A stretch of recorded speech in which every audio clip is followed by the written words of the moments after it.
So something that makes this reading challenging is that Pierre Bourdieu speaks a little bit of his own language. He uses somewhat everyday language, but in a special way.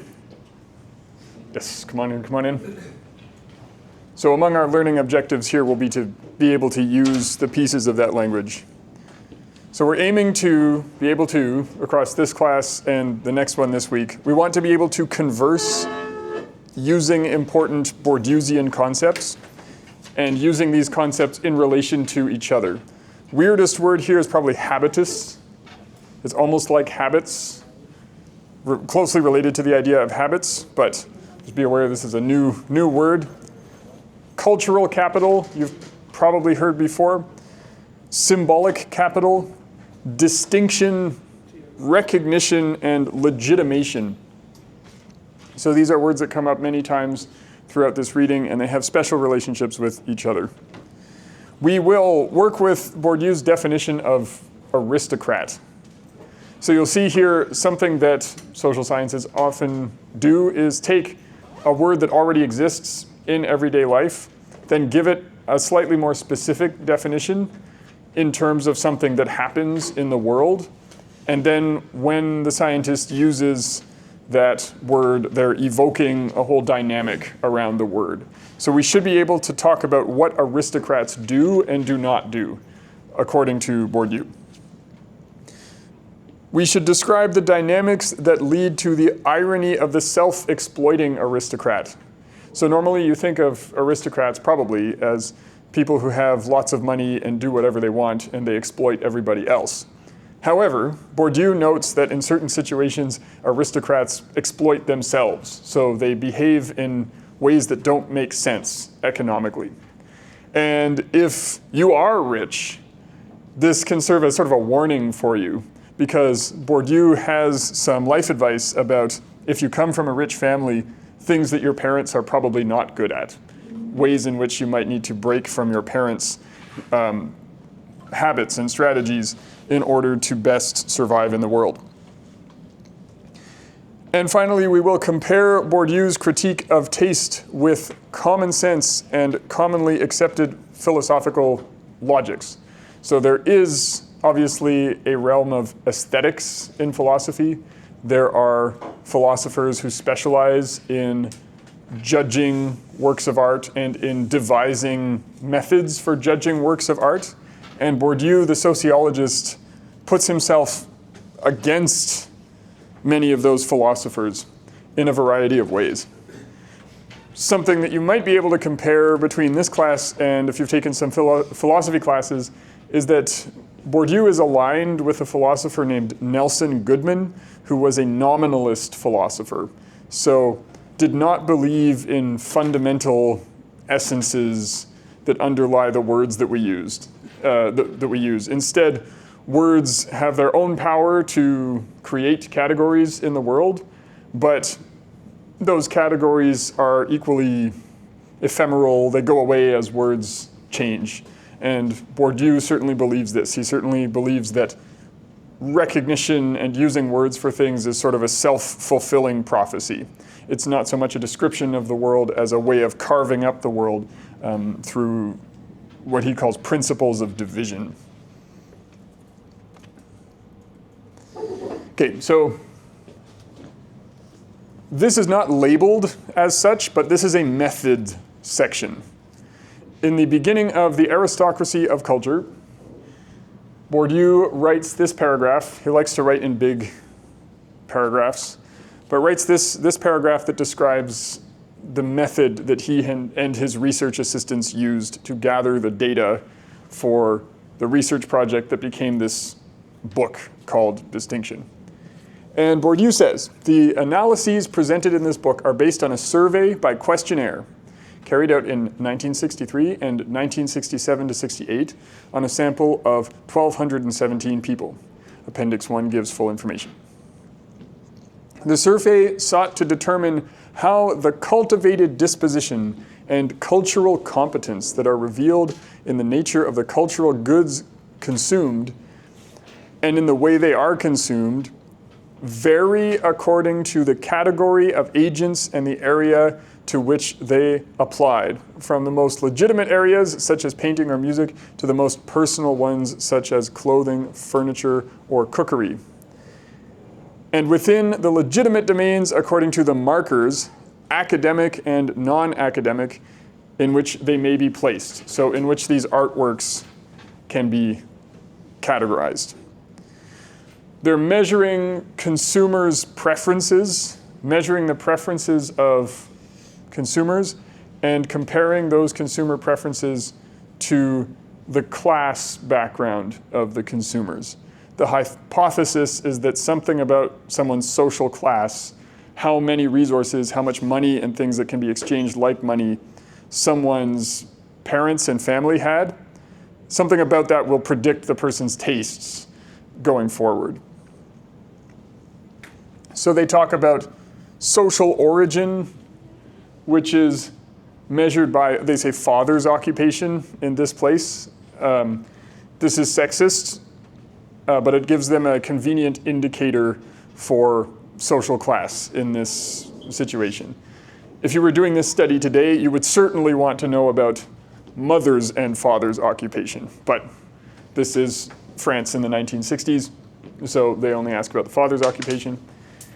And on the other hand, the fact that at equivalent levels of educational capital, we'll talk about what that means, the weight of social origin changes.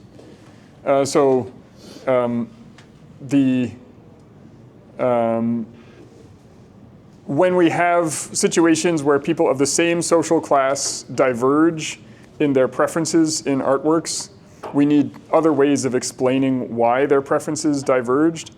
So we turn to the influences of other social facts around those people. And from that will come this grand theory of distinction that Bourdieu devises.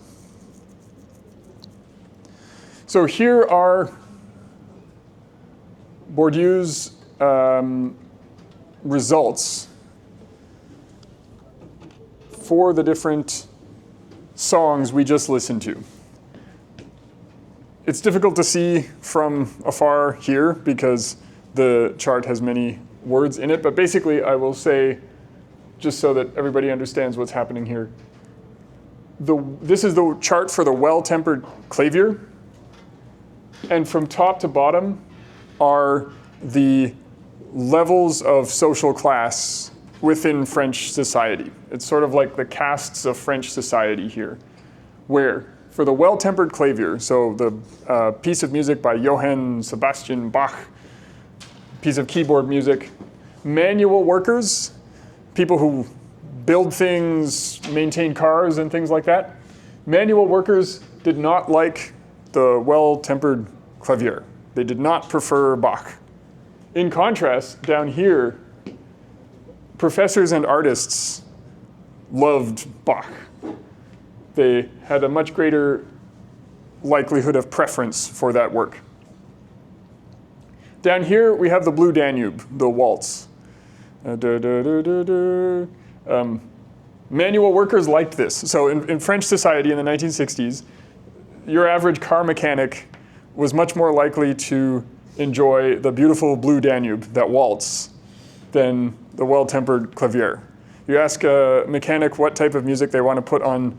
They have a vinyl record player. What type of music do they want to put on? Not Bach. They want to put on beautiful Blue Danube. And then the jazz piece called Rhapsody in Blue is somewhere in the middle. It is popular among nurses and primary school teachers and less popular among people with a lot of prestige, and it's also less popular among people with less prestige. So already you can see that some artworks are preferred by people who have certain professional occupations. This is interesting because it's not obvious why this should happen. There's nothing about listening to the beautiful Blue Danube that helps one be a better car mechanic. There's no functional relationship between these two things. We have to do some more intellectual work to explain why those two things relate to each other.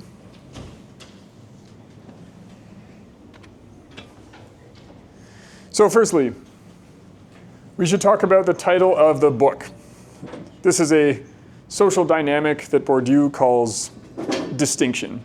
And one way in which I like to explain this is that if you imagine the richest people in the world, if you imagine the Elon Musks and the Jeff Bezoses of the world, even people as rich as the Taylor Swifts of the world, quite wealthy people, if they have completely won at all of the games of life, if they have simply succeeded in all the ways that matter to the maximum extent, the rest of us would be completely dominated by those people. And especially if money were all there was to meaning in life, we would all be losers, because there's no way we can have as much money as the people who have the most money.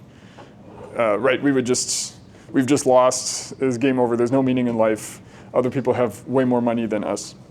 But that's not what happens, because people are always inventing new ways to measure value. Each of us has a slightly different clothing style than each other person, and many different music preferences occur in the world. So one of the reasons why we have different cultures at all in a society where people are constantly in communication with each other, part of the reason we don't all assimilate into one sort of cultural soup is this dynamic of distinction where we're always pushing away other cultures a little bit for the purpose of having our own autonomy in culture. We can define our own meaning in life. It sort of doesn't matter what that meaning in life is, as long as it's ours. So Bourdieu recognizes that people want to have meaningful things in their lives that other people cannot dominate or take away from them. And he calls this force distinction.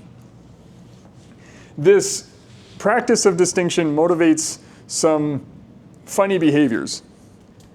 And one of them that Bourdieu finds among artists and people who have education related to art is what he calls the aesthetic disposition. So the tendency to regard things as artistic and beautiful.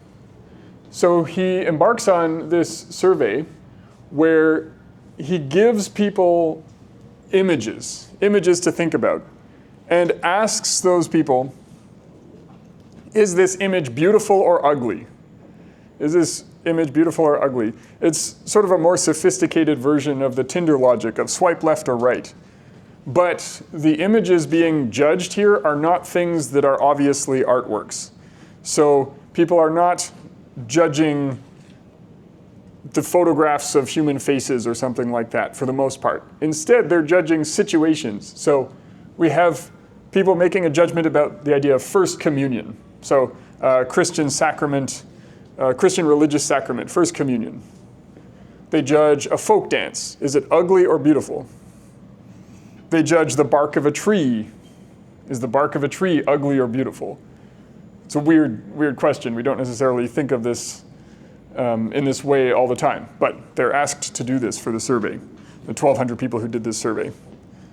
Butcher's stall, place chopping up meat and selling it. Is it ugly or beautiful? Cabbages. Are cabbages ugly or beautiful? Pregnant woman. Is a pregnant woman ugly or beautiful? And the results vary depending on people's social class. So when you're reading these charts, once again, we have at the top of the chart are people with little formal education. So not much of what Bourdieu would call symbolic capital. They don't have a lot of special letters attached to their name. A doctor has a lot of symbolic capital because they have doctor put in front of their name. Similarly, all of the designations that make somebody a lawyer, if somebody is appointed to the Order of Canada or some other national distinction-producing reward for service type organization, then they have a lot of symbolic capital. Special letters attached to their name, special credentials. When you graduate from Alexander College, you acquire your degree, you have a bit of symbolic capital that you didn't have before. This is a thing that exists in degrees. So At the bottom of the chart are people with a lot of symbolic capital. They've gone through something called an aggregation, which is very high result of long education in the French system. And at the top of the chart here are people with no qualification. So if somebody is working as a landscaper or something like that, they don't need a special credential to do that. So they would go into this part of the chart. And in between are different levels of education, such as a bachelor's degree and so on. And you get these curves of preferences among people. In some cases, you have a bimodal distribution. So people with no qualification here are somewhat likely to find First Communion beautiful, and people with the highest levels of education are also somewhat likely to find the First Communion beautiful, but in the middle, things dip. So in the middle amount of education, people with a bachelor's degree, but not a master's degree, and so on, these people are unlikely to find this religious sacrament beautiful. As for folk dances, it is the people with fewer qualifications find the folk dances beautiful. In this case, the less qualifications you have, the more likely you are to enjoy the folk dance. Where it's like when people become more educated, they decide they don't like folk dances anymore. More educated people distaste for folk dances in this, French society of the 1960s. Bark of a tree. People with no qualification are not impressed by the bark of the tree. So somebody whose job is to work with their hands, they're not impressed by wood. Wood is not aesthetically pleasing to this group. Whereas people who have a lot of education, they reevaluate trees. They look at the trees around them and they go, wow, the tree is so beautiful. The wood of the tree is so beautiful. So Bourdieu finds this funny. He thinks this is funny that by going through art school and going through lots of education, this seems to correlate with people not just learning about art, but also seeing the entire world a little bit as an art project. It's not just a tree, now it's a beautiful tree. And this even applies to the butcher stall. So not a lot of people find the butcher stall beautiful, but if you're going to find the butcher stall beautiful, that's most likely to happen to you if you have more education. There's this increasing likelihood of finding butchery beautiful if you have education in the ways of fine art and so on. Same with the cabbages. So cabbages are an everyday thing, but when asked if they find cabbages beautiful, a certain group says yes, and that group consists mostly of people who have a lot of artistic education. So there seems to be something about arts education that promotes an artistic attitude toward things. These people develop a habit, or they come into their education process with a habit of finding art where there wasn't art before. We could say that the aesthetic disposition is a technique for producing distinction. I have a friend who is an artist who always laughs at the wrong places. Goes to a theater show, laughs at all the things that aren't jokes. Whereas the parts that are jokes, where everybody's laughing, just sits there. Or if something's really funny and this person has to laugh, like it's obviously extremely funny, they'll wait until everybody else has finished laughing and then they'll laugh. Because distinction, that's what artists do.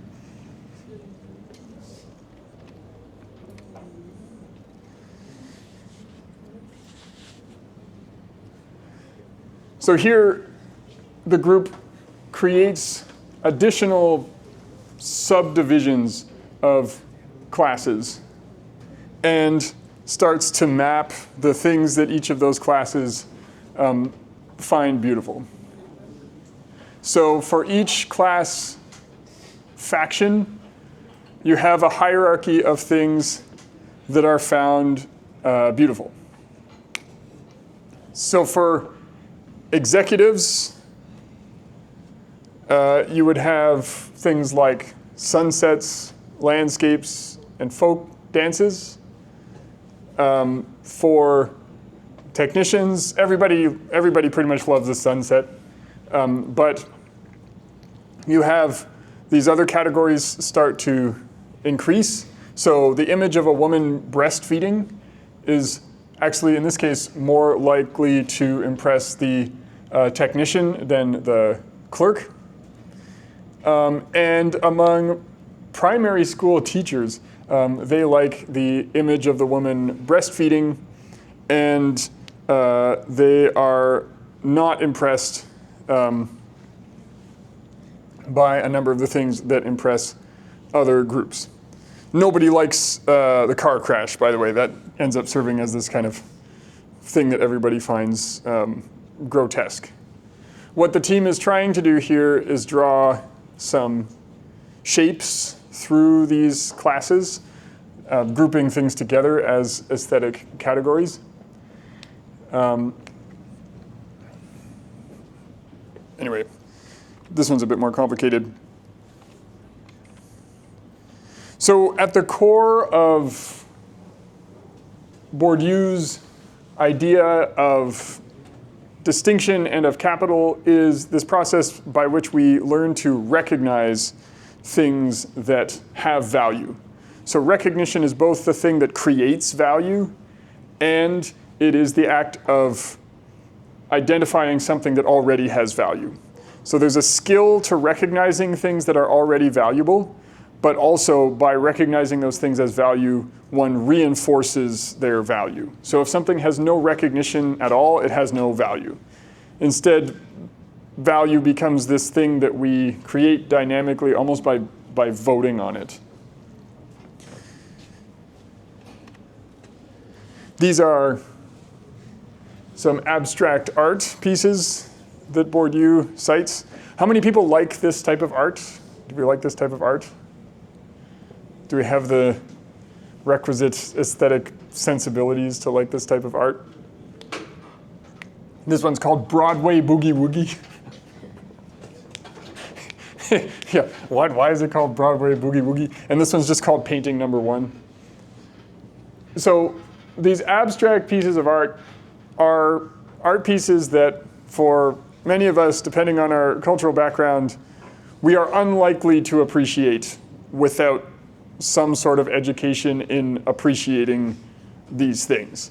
You sort of have to go through a training process to like these things, otherwise you're unlikely to like them.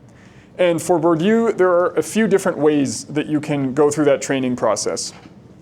One of them is that you can go to school and take classes about how this is beautiful.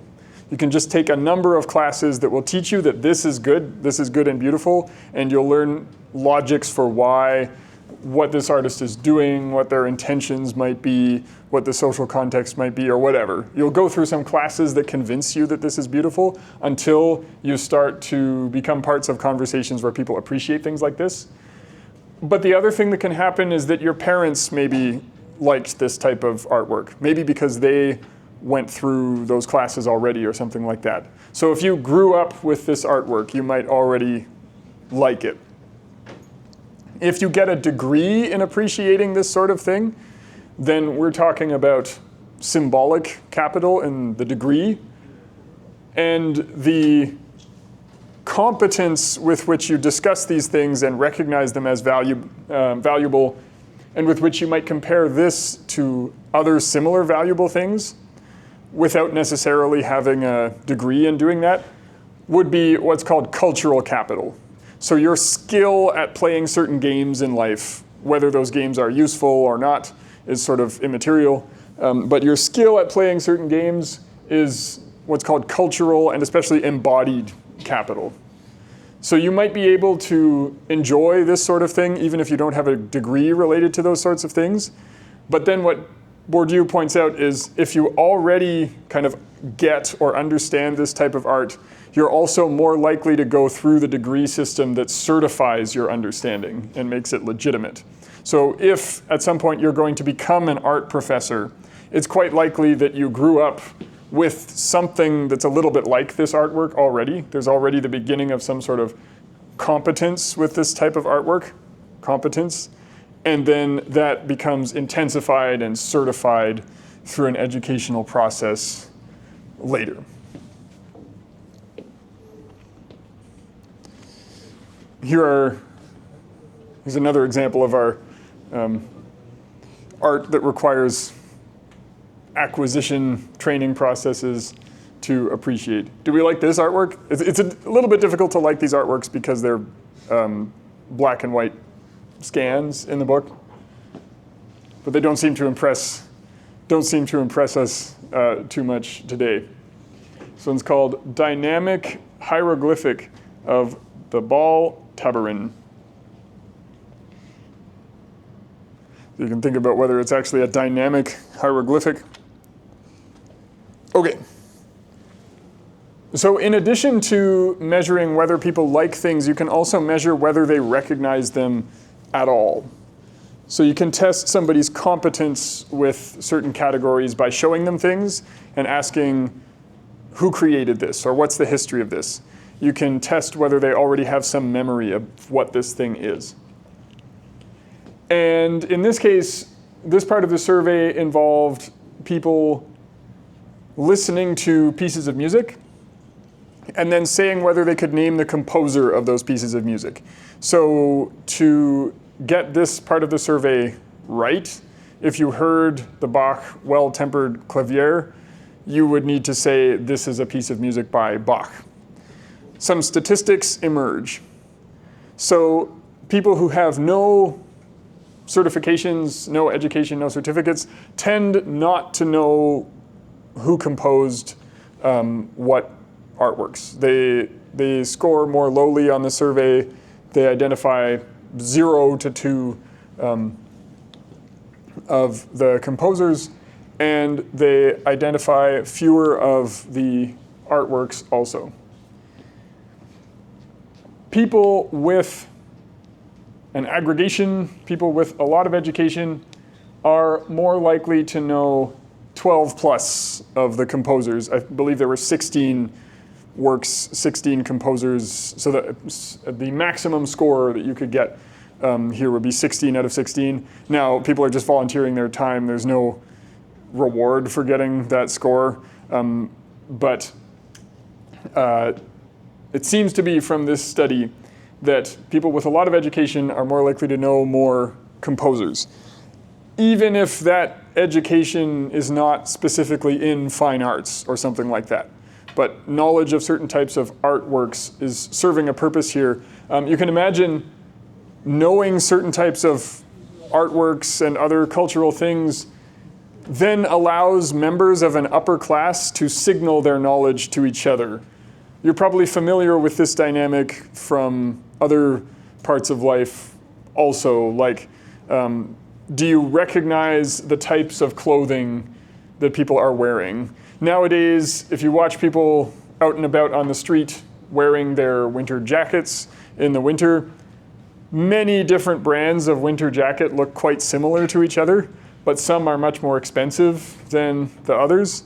And something that people sometimes do is wear the more expensive brands so that they will be recognized by other people who have the money to afford those brands, and then they will also go looking for those people, and then they will esteem those people more highly in their imagination.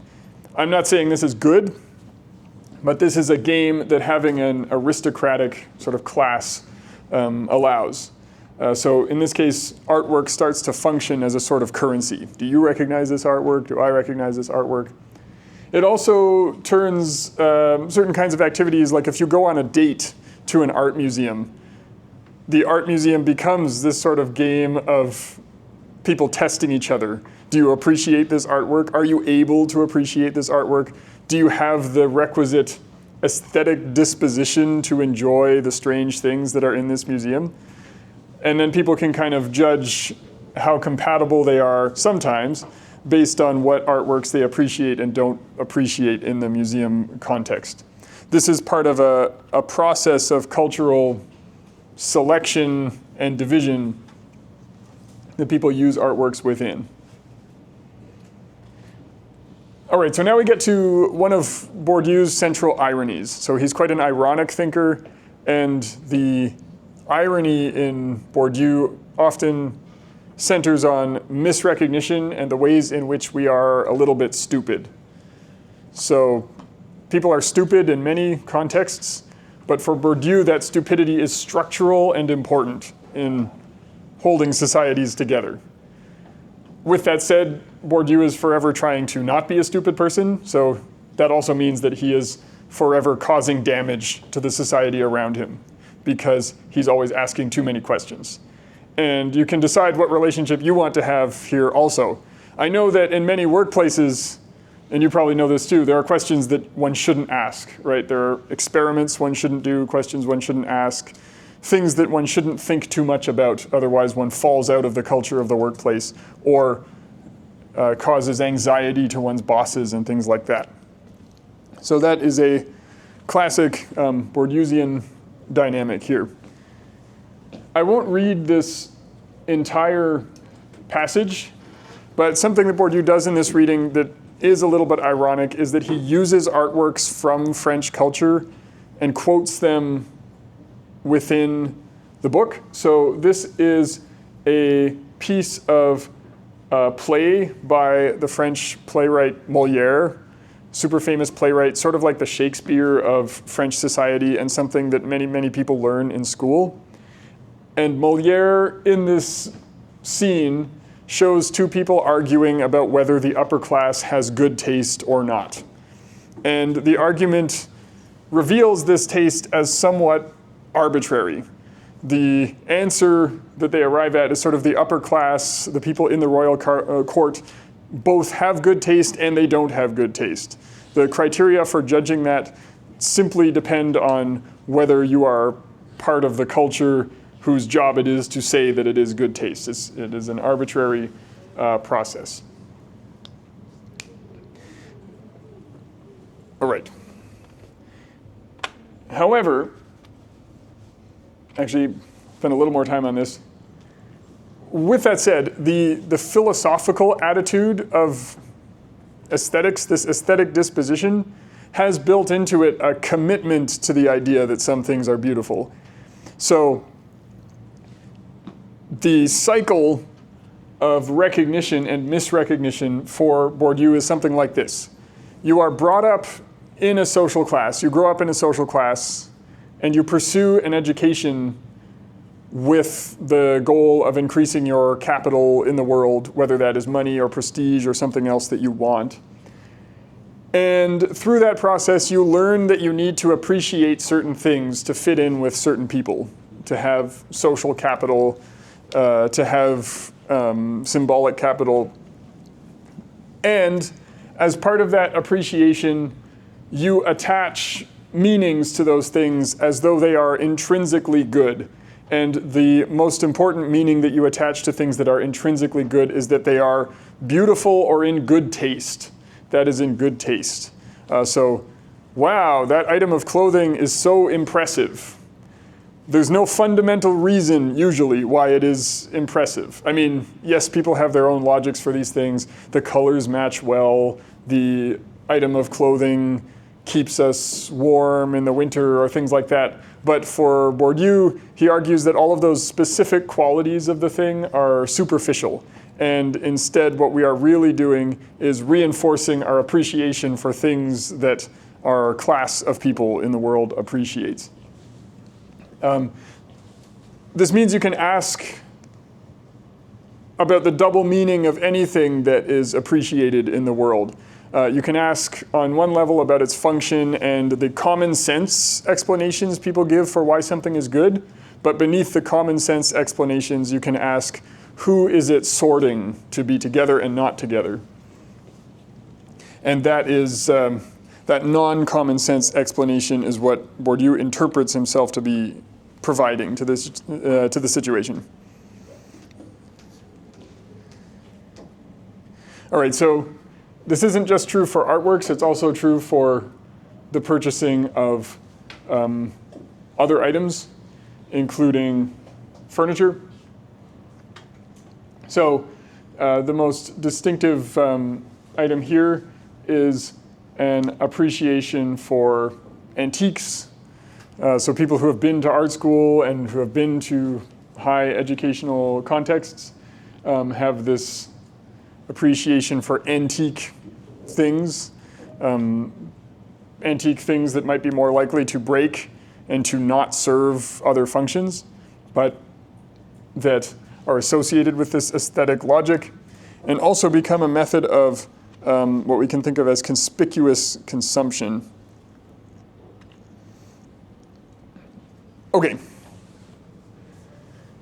Toward the end of the reading, we have a number of graphs, again, of people's professions and jobs and their ability to talk about different types of artworks.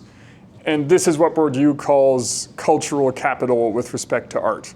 So people are demonstrating to each other their ability to converse about art, and in some sense competing in their discussion of artwork to see who has the most sophisticated opinion. And the more of certain types of education someone has and someone's family had, the more they can do this and sort of score highly on Bourdieu's metrics of cultural capital.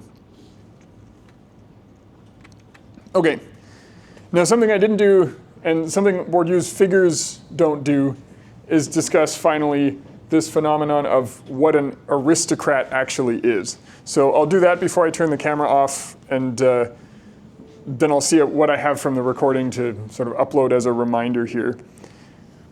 But what Bourdieu describes as the self-exploiting aristocrat, so the aristocrat who makes bad economic decisions, is somebody who refuses to change their ways despite the social change happening around them. And Bourdieu has a complicated and interesting explanation for why this happens. Bourdieu says that when you become certified as something, so if you are certified as the queen or something like that, you don't actually have to do anything to deserve that certification.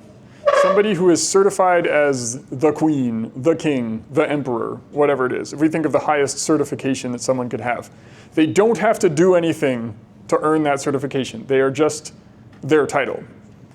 The only thing they really do is just live up to their title, which does not necessarily entail any specific activities that would require effort or change. It's more like occupying a role in society instead of striving for something, striving to change one's social class. So for Bourdieu, even educational certifications can be a little bit like this. And this has probably changed in our society today, but you can still encounter this a little bit when people have certain types of certifications. So ironically, for Bourdieu, acquiring a doctoral degree is not so much a certification that someone is smart and competent as it is a license to be stupid, because now the person has the symbol of being smart, and the symbol is more important than the actual practice of being smart. So someone with certain types of titles is an aristocrat in Bourdieu's terminology. But then because all an aristocrat has to do is just occupy a role, they become resistant to doing anything that would cause them to fall out of that role because the role is so valuable. So if you come from a family that never does work with their hands, if you come from a family of people who are like art dealers or who are professors of things that are quite far removed from mechanical practices, if your family consists of professors of law, if your family consists of lawyers and so on, even if one day car mechanics are paid far more than lawyers, you're quite unlikely to become a car mechanic. You're still going to retain a little bit of disdain for being a car mechanic, even though that group is now being paid more than yours is. And so that's what Bourdieu talks about as being embedded in the habits of the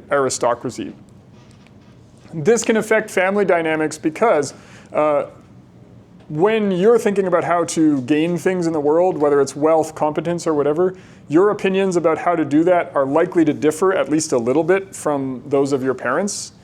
So for example, in some of my family growing up, there was a strong aversion to taking out loans. There's this idea, never take out a loan, never take out loans. That makes sense in a certain economic climate where interest rates are high. If the interest rate is 20% that you would pay on a loan, then yes, don't take out loans. Loans will just make you impoverished. However, if the interest rate is 1.5%, like it was a few years ago, then you probably should take out loans and use those loans to buy big things that will appreciate at a rate faster than that. So at a certain point, in my family, there was much debating and fighting about loans. And the fighting was along the lines of some people saying, well, in our family, we never take out loans. It's like a point of pride, it's a belief system. We don't take out loans. That's the best way to do things. And then the other side of that debate was, times have changed. The interest rates have changed. We should take out loans now. Otherwise, we will be gradually impoverished by the rate of inflation that's happening around us. Not being able to change one's ways with the times is the problem that aristocrats have in Bourdieu's assessment.